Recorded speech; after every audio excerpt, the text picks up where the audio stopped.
بسم اللہ الرحمن الرحیم یا ایہا الذین آمنوا لا تقولوا راعنا وقولوا انظرنا واسمعوا وللکافرین عذاب علیم۔ صدق اللہ العظیم۔ اے ایمان والو، راعنا نہ کہا کرو، وقولوا انظرنا انظرنا کہا کرو۔ اللہ تعالیٰ نے اس آیت مبارکہ میں صحابہ کرام رضوان اللہ تعالیٰ علیہ مجمعین کو جو حکم دیا کہ اے ایمان والے بندو، راعنا نہ کہا کرو۔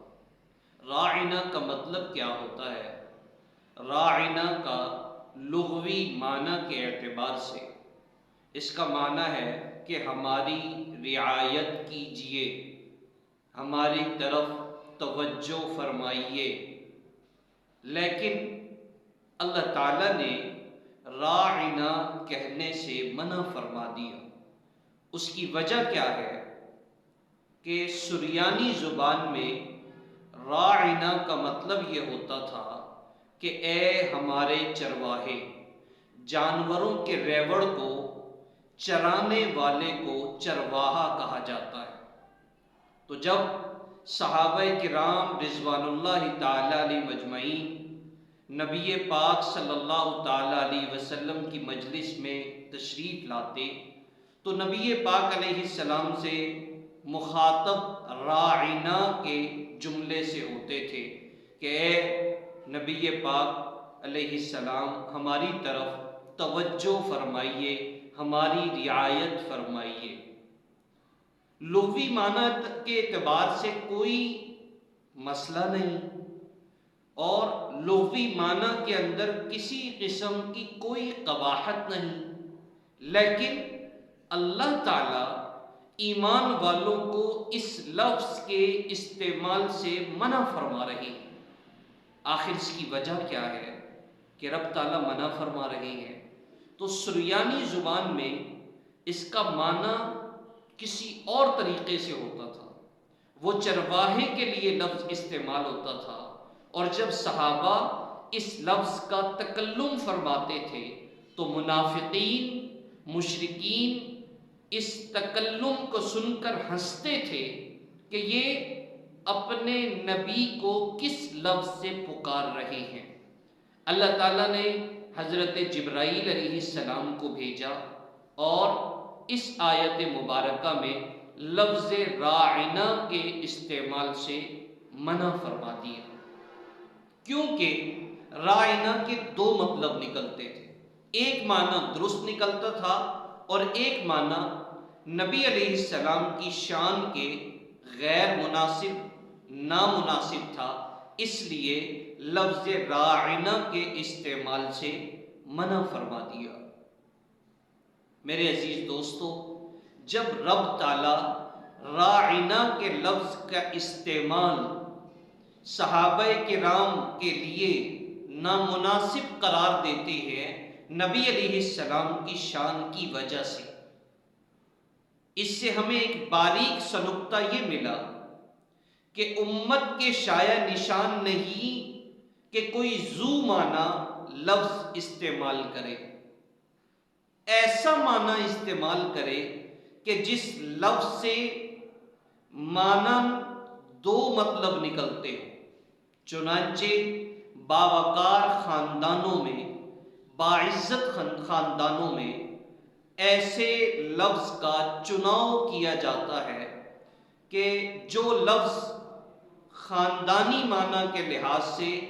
معزز اور محترم ہو۔ اس لفظ کا اور اس ساری تشریح کا مقصود یہ ہے کہ یہ آیت مبارکہ امت کو بالعموم شامل ہے۔ جب امت کو شامل ہے تو ہم تمام کو یہ بات چاہیے کہ اپنی گفتگو باسلیقہ اور باشائستہ رکھیں۔ اپنی گفتگو، اپنا طرز تکلم، اپنا انداز گفتگو ایسا ہو کہ سننے والا عش عش کر اٹھے اور لگے کہ یہ ایک مسلمان کے الفاظ ہیں، یہ ایک مسلمان کا انداز تکلم ہے۔ ہمارے ارد گرد میں بدقسمتی سے، اللہ تعالیٰ مجھے معاف فرمائے، کہ ارد گرد کے اندر ایسے الفاظ تکلم استعمال کرنا معمول بن چکا ہے، اور عوام تو عوام، بالخصوص اب پڑھا لکھا طبقہ، اعلیٰ تعلیم یافتہ طبقہ ایسے ایسے الفاظ کا استعمال کرتا ہے کہ جو اگر عام قومیں بھی سنیں تو وہ نامناسب اور نازیبا سمجھنے لگے۔ تو ہمیں ابتدا ہی سے یہ تربیت دی گئی تھی کہ خود اپنی اولاد کے ساتھ، استاذ اپنے شاگرد کے ساتھ، پیر اپنے مرید کے ساتھ، امام اپنے مقتدیوں کے ساتھ، حاکم اپنی محکوم کے ساتھ، بادشاہ اپنی رعایا کے ساتھ انتہائی شاہانہ طرز تکلم کو استعمال کرے۔ اس سے مسلمان کی شان و شوکت اور مسلمان کا اسلامی وقار عیاں ہوتا ہے، اور بد تکلمی کے اندر، غلط انداز گفتگو کے اندر پہچان یہ ہوتی ہے کہ یہ شاید تعلیم و تعلم سے ناآشنا شخص ہے۔ ہمارے ہاں عموماً چرب زبانی اور تیز تکلم اور ایسے ایسے الفاظ جو کہ ذو معنی استعمال ہوں، انہی کو لے کر بعض دفعہ بیان کرتے ہوئے بھی انسان ہچکچاتا ہے کہ ایسے لوگ اپنے مرید کے ساتھ، امام اپنے مقتدیوں کے ساتھ، حاکم اپنی محکوم کے ساتھ، بادشاہ اپنی رعایا کے ساتھ انتہائی شاہانہ طرز تکلم کو استعمال کرے۔ اس سے مسلمان کی شان و شوکت اور مسلمان کا اسلامی وقار عیاں ہوتا ہے، اور بد تکلمی کے اندر، غلط انداز گفتگو کے اندر پہچان یہ ہوتی ہے کہ یہ شاید تعلیم و تعلم سے ناآشنا شخص ہے۔ ہمارے ہاں عموماً چرب زبانی اور تیز تکلم اور ایسے ایسے الفاظ جو کہ ذو معنی استعمال ہوں، انہی کو لے کر بعض دفعہ بیان کرتے ہوئے بھی انسان ہچکچاتا ہے کہ ایسے لوگ وہ لفظ استعمال کرتے ہیں جو کہ ایک انتہائی اچھے خاصے طبقے کے مقتدا ہیں، اور انتہائی کثیر تعداد میں نوجوان طبقہ ان کی باتوں کو سنتا ہے اور ان کی باتوں کو سن کر ان سے اثر لیتا ہے۔ تو جس شخص کا انداز تکلم درست نہ ہو، اسے اپنا مقتدا بنانا کیسے درست ہو سکتا ہے؟ اور دوسرے نمبر پر ہمارے ہاں کجروی اور کجی، ٹیڑھ پن ایسا ہوتا چلا جا رہا ہے کہ اللہ تعالیٰ معاف فرمائے، اللہ تعالیٰ معاف فرمائے، پھر کہتا ہوں اللہ تعالیٰ معاف فرمائے۔ ہمارے حضرت مفتی شفیع رحمۃ اللہ علیہ فرمایا کرتے تھے کہ جب کجروی کو دیکھنا ہو اور جو شخص ٹیڑھ پن کے اندر مبتلا ہو، جس طریقے سے ریلوے کی پٹریاں ہوتی ہیں اور ایک مقام پر ریلوے کی پٹریاں یوں گھومتی ہوئی نظر آ رہی ہوتی ہیں، ایک پٹری آپ نے دیکھا ہوگا کہ ایک مقام ایسا آتا ہے کہ وہ جو ٹرننگ پوائنٹ ہوتا ہے کہ ایک اس کے اندر پٹری لاہور کو جا رہی ہے اور دوسری کوئٹہ کو جا رہی ہے، لیکن اس کی جو ٹرننگ پوائنٹ ہے وہ ایسے بنایا گیا ہے کہ اس کے اندر چلتے چلتے پتہ ہی نہیں چلتا کہ ٹرین اب مڑ چکی ہے، پٹری گھوم چکی ہے۔ اندر بیٹھنے والا انسان بہت زیادہ اس کا احساس نہیں رکھ پاتا۔ ایسے ہی جو شخص کجروی کا شکار ہو جائے،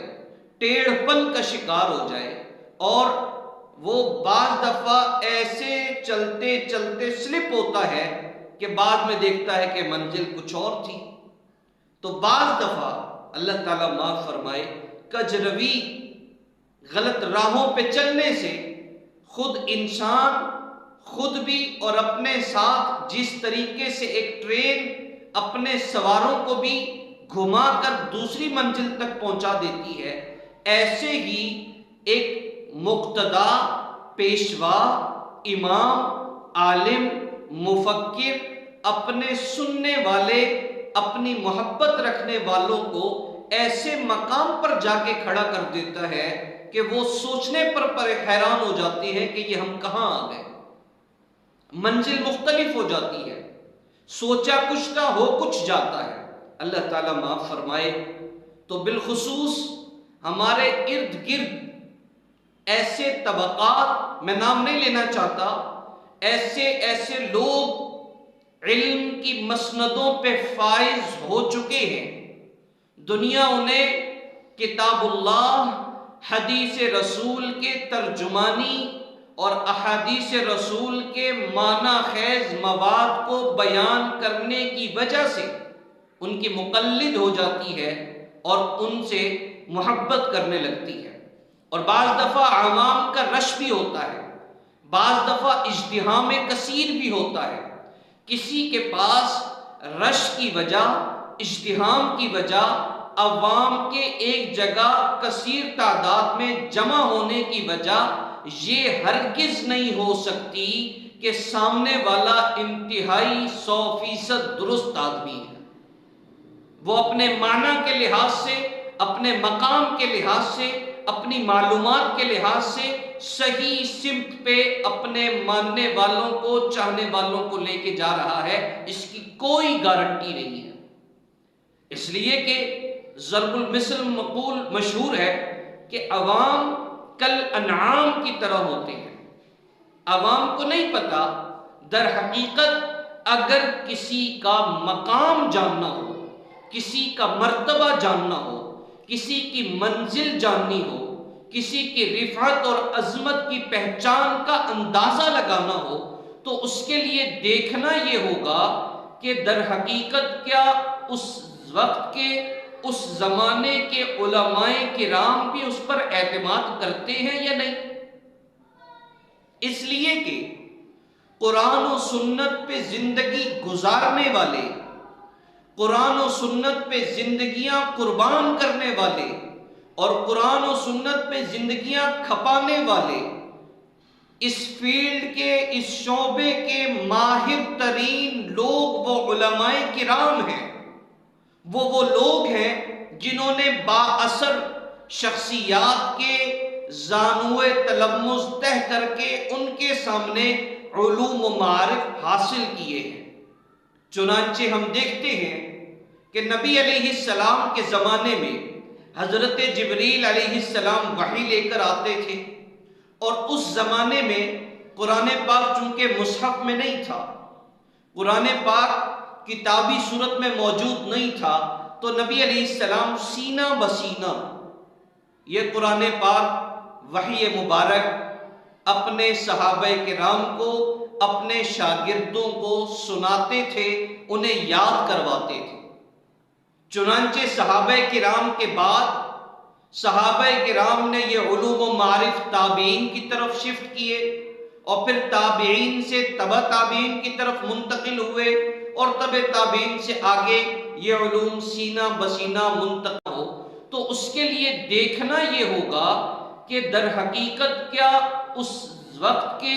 اس زمانے کے علماء کرام بھی اس پر اعتماد کرتے ہیں یا نہیں۔ اس لیے کہ قرآن و سنت پہ زندگی گزارنے والے، قرآن و سنت پہ زندگیاں قربان کرنے والے اور قرآن و سنت پہ زندگیاں کھپانے والے، اس فیلڈ کے، اس شعبے کے ماہر ترین لوگ وہ علماء کرام ہیں۔ وہ لوگ ہیں جنہوں نے با اثر شخصیات کے زانوئے تلمذ تہ کر کے ان کے سامنے علوم و معارف حاصل کیے ہیں۔ چنانچہ ہم دیکھتے ہیں کہ نبی علیہ السلام کے زمانے میں حضرت جبریل علیہ السلام وحی لے کر آتے تھے، اور اس زمانے میں قرآن پاک چونکہ مصحف میں نہیں تھا، قرآن پاک کتابی صورت میں موجود نہیں تھا، تو نبی علیہ السلام سینہ بسینہ یہ قرآن پاک وحی مبارک اپنے صحابہ کرام کو، اپنے شاگردوں کو سناتے تھے، انہیں یاد کرواتے تھے۔ چنانچہ صحابہ کرام کے بعد صحابہ کرام نے یہ علوم و معارف تابعین کی طرف شفٹ کیے، اور پھر تابعین سے تبع تابعین کی طرف منتقل ہوئے، اور تبع تابعین سے آگے یہ علوم سینہ بسینہ منتقل ہوتے چلے گئے۔ اس کا مطلب کیا ہوا کہ دین متین مختلف سلسلوں سے چلتا ہوا آپ تک اور مجھ تک پہنچا ہے۔ اگر کوئی شخص ہمیں ان سلسلوں کے بارے میں، اس سے قطع نظر بات کے کہ اس سلسلے کے اندر کلام کیا جا سکتا ہے کسی شخص پر، لیکن اگر یہ کہنا کہ یہ تمام لوگ ہی غلط تھے اور تمام لوگوں کا علم کمزور تھا، ان کے اعمال میں انسان غلطیاں نکالے، اور تمام اجماع کو ہی غلط قرار دے دے، تو یہ اس کی بات کسی بھی طریقے سے درست نہیں ہو سکتی۔ اللہ کے نبی صلی اللہ تعالی علیہ وسلم نے فرمایا لا تجتمع امتی علی الضلالہ، کہ میری امت گمراہی پر جمع نہیں ہو سکتی، چنانچہ اختلاف ہوگا۔ فرمایا اختلاف العلماء رحمت، علماء کا اختلاف وہ رحمت ہے، لیکن بشرط یہ کہ وہ اختلاف برائے اختلاف ہو، اختلاف کے ذریعے سے ذاتیات پر جرح و تعدیل کرنا یہ مقصود نہیں ہے۔ تو میں عرض یہ کر رہا ہوں کہ ارد گرد کے اندر ایسے لوگ موجود ہیں جن کا اثر و رسوخ بھی ہے، جن کے علم کو سننے کے بعد، جن کے قرآن کے تراجم اور معانی سننے کے بعد بہت سا طبقہ ان کی طرف چلا جاتا ہے، اس کا مطلب یہ ہرگز نہیں ہو سکتا کہ وہ 100% درست ہے، بلکہ دیکھا جائے گا کہ جو قرآن کے معانی سمجھا رہے ہیں، احادیث کے مطالب بیان کر رہے ہیں، کیا انہوں نے کسی اہل اللہ سے یہ علوم اخذ کیے ہیں یا خود سے بیان کر دیے ہیں؟ تفسیر بالرائے اور اسی طریقے سے احادیث کا اپنی رائے کے ساتھ ترجمہ کرنا، اپنی رائے کے ساتھ جو خود میری سمجھ میں آئے، جو خود میرے ذہن میں اس کا معنی آئے، اسے بیان کرنا، اگر یہی کرنا تھا تو پھر ہر شخص کتاب اٹھا کر، آج چونکہ قرآن پاک عربی میں ہے، عربی کے تراجم اور معانی موجود ہیں، تراجم اور معانی کی قرآن پاک کے سلسلے میں تفاسیر موجود ہیں، تشریحات کی تفاسیر موجود ہیں، توضیحات کی تفاسیر موجود ہیں، اسی طریقے سے حدیث میں حدیث کے لیے حدیث کے ترجمے والی کتابیں موجود ہیں، تشریحات موجود ہیں۔ تو اس طرح تو یہ مدارس، یہ تعلیمی ادارے بند کر دیے جائیں، اس لیے کہ تمام چیزیں تو اردو کے اندر موجود ہیں، اور یہ بچے جو سفر کر کے ایک علاقے سے دوسرے علاقے کی طرف، ایک شہر سے دوسرے شہر کی طرف اور ایک ملک سے دوسرے ملک کی طرف سفر کر کے علوم حاصل کرتے ہیں، ان کے علوم کا حاصل کرنا چہ معنی دار ہے۔ ان کو تو چاہیے کہ یہ بند جگہ میں بیٹھ جائیں اور وہاں علوم حاصل کریں، وہاں بیٹھ کے وہ اردو کی تشریحات بھی لے لیں اور قرآن پاک کے اردو تراجم بھی لے لیں اور کتابوں کی تشریحات لے لیں۔ اب نہ اساتذہ کی ضرورت ہے، نہ بزرگوں سے تعلق کی ضرورت ہے، نہ اہل اللہ سے صحبت کی ضرورت ہے، اس لیے کہ مقصود تو علم ہے اور وہ علم بیٹھ کے حاصل ہو گیا۔ حالانکہ ایسا نہیں ہے، تاریخ اس بات پر گواہ ہے اور اس پر روز روشن کی طرح دلائل عیاں ہیں کہ دین اسلام تاریخی حیثیت سے ہم تک پہنچا ہے۔ یہ دین اسلام سینہ بسینہ ہم تک منتقل ہوا ہے۔ اس لیے کوشش یہ ہو کہ اپنے قرآن پاک، احادیث رسول، دین اسلام کے سکھانے والے لوگوں میں اس بات کا اندازہ کر لیا جائے کہ آیا وہ متبع سنت بھی ہیں کہ نہیں ہے، آیا انہوں نے اکابرین کے پاس، بزرگان دین کے پاس کہ جنہوں نے اپنی زندگیاں اس کام میں کھپا دی ہیں، کیا انہوں نے ان سے فیض حاصل کیا ہے یا بند کمرے میں بیٹھ کے خود سے ترجمانی کر ڈالی ہے؟ تو یہ مقصود ہے کہ تراجم اور معانی و مطالب کے سیکھنے کے لحاظ سے اسناد درست ہو، نسبت درست ہو، تب جا کے علم فائدہ بھی دیتا ہے اور علم باعث رحمت بھی بنتا ہے، وگرنہ علم وبال بن جائے گا۔ اور اس کی بہت سی مثالیں آج کل موجود ہیں۔ اللہ تعالیٰ سے دعا ہے کہ اللہ تعالیٰ ہمیں صحیح معنوں میں علم فقہ، علم حدیث، علم تفسیر اور تمام علوم صحیح معنوں میں سیکھنے کی توفیق مرحمت فرمائے، اور اللہ تعالیٰ اپنے علم سے علم نصیب فرمائے۔ بس اتنا کہوں گا۔ السلام علیکم۔